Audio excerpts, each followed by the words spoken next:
You can see us standing out there in the rain. If you look at the water, it's actually drizzling, but you get so used to it, it doesn't even matter anymore. This is the Tan Son Nhut Air Base I was telling you about. And what you're looking at, believe it or not, is a plane that was hijacked.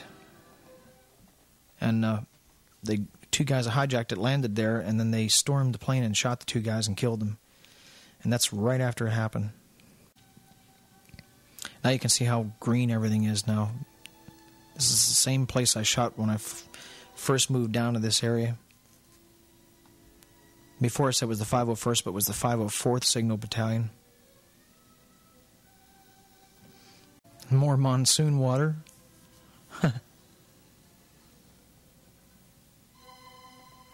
Sometimes it would come up so quick the guys couldn't even take their clothes off the line. It would catch them too fast.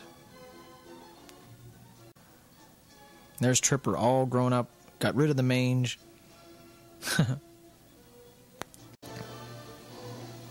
That was a large plane.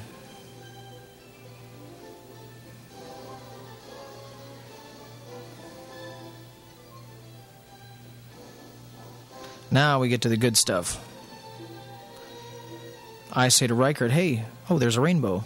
I say to Reichert, hey, let's lay down at the end of the runway and take pictures of planes coming into land. Right at the edge of the runway. Okay, he says. Now here's what I did. I laid at the end of the runway and decided to take pictures, right? Then I didn't realize this incredibly large plane was going to come overhead approximately, 20 feet. And here I am. And here it comes. 727.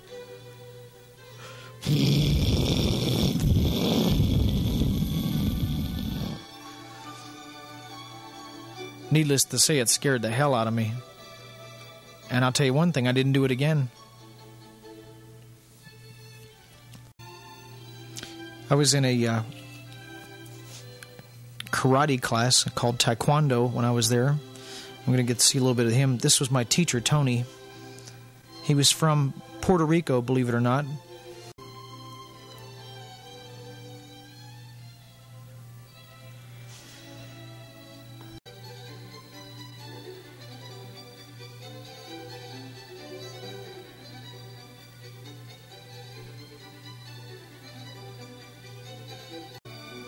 Well, guys and girls, it's finally time for some of us to go home. This is Reichert. I've been with this guy for almost, it was a year. And he's on his way home now. That's the last time I saw him. I was curious to see how he turned out. He was determined to become an architect. Take it easy. I followed him about a week later. And these are some of the last pictures I took while I was there. This is the day I left. I'm riding on the truck right now, going to the airbase.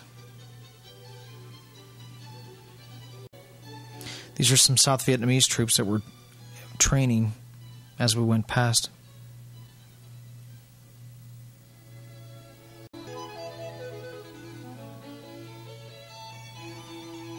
And this is me, finally, a sergeant, no less. Get ready to take off. And one of my most favorite things to do, fly.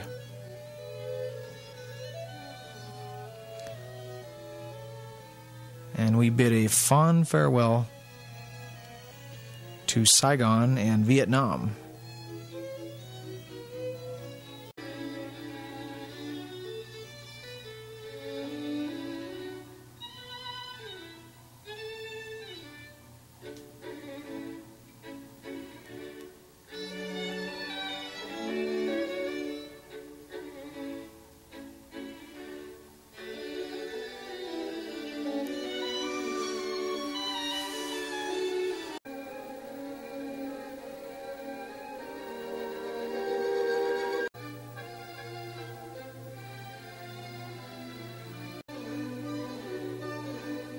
And believe it or not, this is the coast of South Vietnam. And I can't even explain to you how I felt when I saw that and saw the fact that I was leaving this place.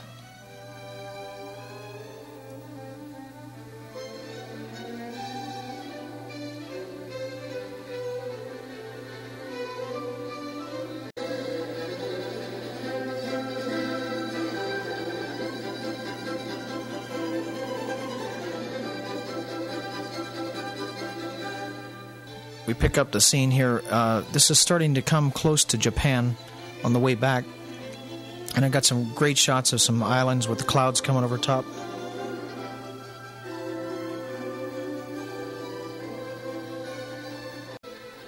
Take a look at that cloud down in the corner. You can see the shadow off of it down at the bottom of the island.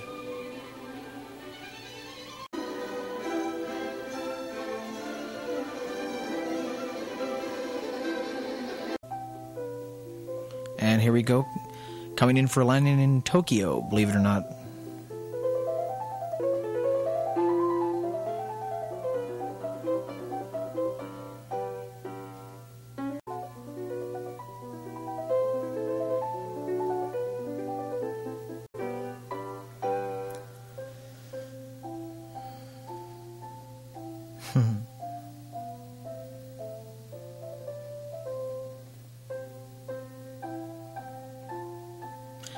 Now we're in downtown Japan. If you notice, the cars are going the opposite way than they should be.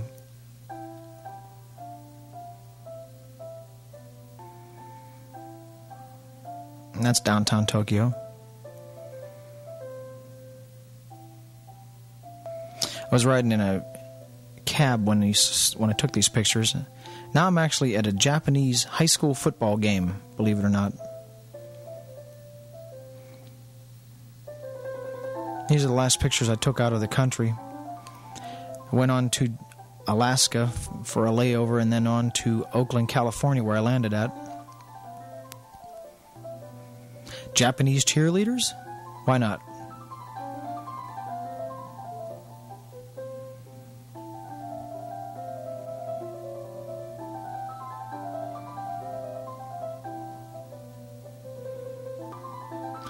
And this is California. This is going down Highway 1, heading towards the airport. And of course, what the first thing I find when I get home, but a car on fire alongside the road.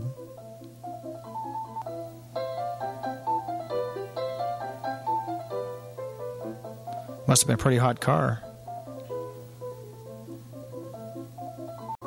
And this is coming into Pittsburgh 1 year after I left. And it was a beautiful morning, and there was fog on the ground, and even the airport looked good to me.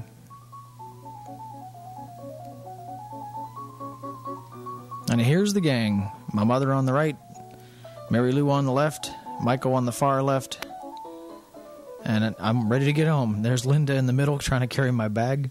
I kind of forced her to do that. And there's Michael with my fiddle. And there's our 65 Bel Air Chevy. There's Mom.